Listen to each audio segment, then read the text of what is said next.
Hello watch lovers, this is Anders here on Time and Crown channel.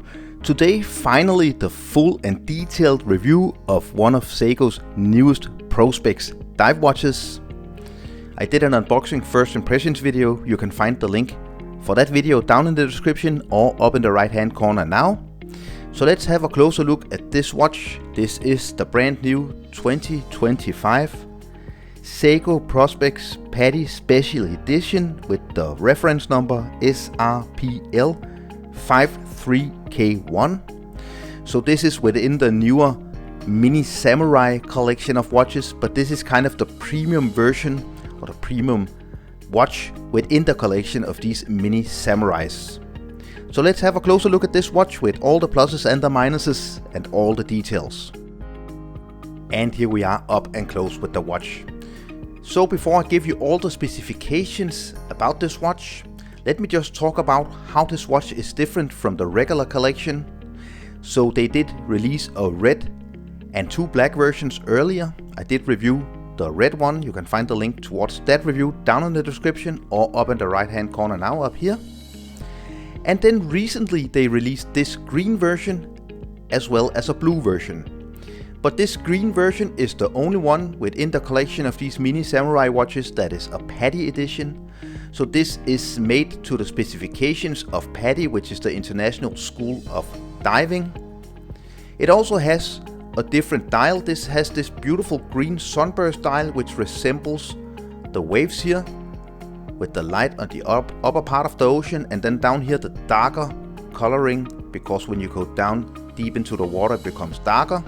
The other versions, they have a matte dial without any pattern or motif. This has the motif as well as the Padi.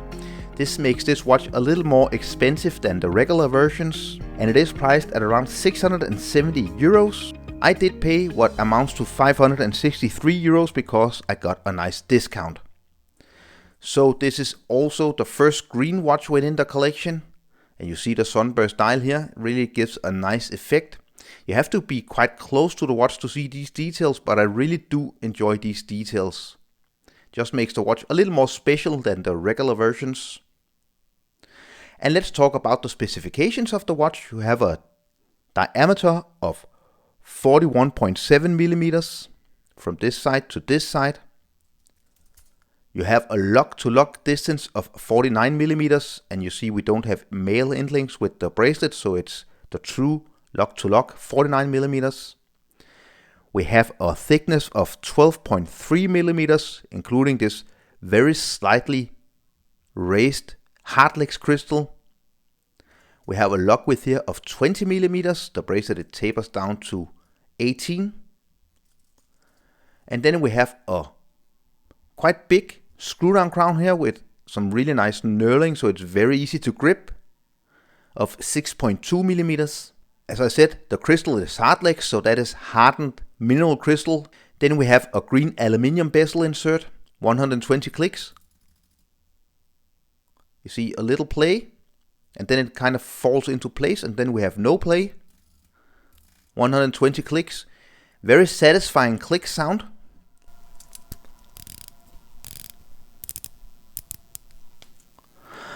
I do feel that the bezel action is a bit loose. It feels a little bit too loose, a little bit too soft. Everything aligns. You see some nice knurling here with the bezel as well.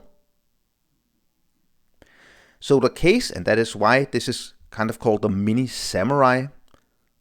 It has the nickname Mini Samurai. Is this very angular, sharp case which resembles or is inspired by the Samurai case. The Samurai dive watches are much bigger than this one, so this is why it's nicknamed the Mini Samurai. Everything is brushed, as well as the oyster style bracelet. These are push pins, and I had a hard time actually adjusting this bracelet. It was very annoying. And then we have this very simple, not too pretty fold over clasp. It is very secure, no doubt about it, and it's quite thin. Although we have 4 micro adjustments, I find it hard to get the perfect fit for my wrist size, which is quite annoying. The case pack with the Seiko Wave Special Edition, not limited edition, special edition, solid end links. The hand style is this kind of sword style or shark tooth style, as well as the hour markings. Down here between 4 and 5 we have a very small date window which is black. So white printing on black, which kind of just hides away the date window. I'm a huge fan of that. Now let's have a look at the lume, which is of course very strong. It is a Seiko Lume Bright lume. So of course no complaints whatsoever with the lume. It is amazing. Some of the strongest lume on the market. And let's of course also have a look at the accuracy, because that is quite interesting. So you see between 1 and 3 seconds plus per day. Maximum deviance is 5 seconds plus per day. Nice amplitude of 290. So I'm very impressed with the overall accuracy of this movement. The movement is the 4R35 automatic in-house movement from Seiko. It is also called the NH35A, but when Seiko uses it, they call it the 4R35. So this is an automatic movement with 41 hours of power reserve and a beat rate of 21,600 vibrations per hour. And of course the weight. I did remove several links, but we do get approximately 150 grams, so it's not a very light watch. On my 17 centimeter wrist circumference, it wears really nicely. It is on the bigger side, but that is what you want to expect with one of these mini samurai watches, so I have no complaints regarding the size. I would have wished that I was able to actually size the bracelet better for my wrist size. I can wear it, but in heating or in warm situations, it kind of becomes a little bit too small for me. But I wear it on a rubber strap anyways. Besides the SRPL53, we actually have the SPB053. So these are of course in the same family, in the Prospex family. This is a more premium dive watch within the Seiko lineup. This is a more entry level. And I definitely do see and feel the differences. This just feels and looks better. It also wears better in my opinion. But it is also a more expensive watch. On the other hand, this watch, which was released in 2017, you can find at lower prices on the used market than this one on the newer market.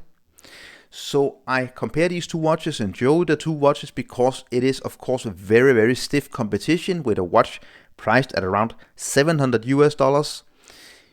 You get an original design from a real brand, a Padi certified watch. But you also are able to find a lot of watches with better specifications, maybe sapphire crystal, maybe even better myota movements at lower prices than this one. So it is because you want the Seiko design and the Seiko brand. So that is my biggest complaint with this watch. It is of course that it is quite steeply priced compared to what you can actually find used and also find with smaller brands or some of the Chinese brands. Also, I would have wished better bezel action. It is accurate, it is aligning, it feels a little bit loose. We of course need to mention that it's not sapphire crystal, it's hardlex crystal. On the other hand, I think the dial is a beautiful dial. The lume is amazing. 200 meters of water resistance is all you ever need. The small date window is a nice plus for me. Really great crown action. I do really like this very brutal angular samurai case design. And overall the watch looks good. So I hope you enjoyed the full review of the Seiko Prospex Padi Special Edition SRPL53K1.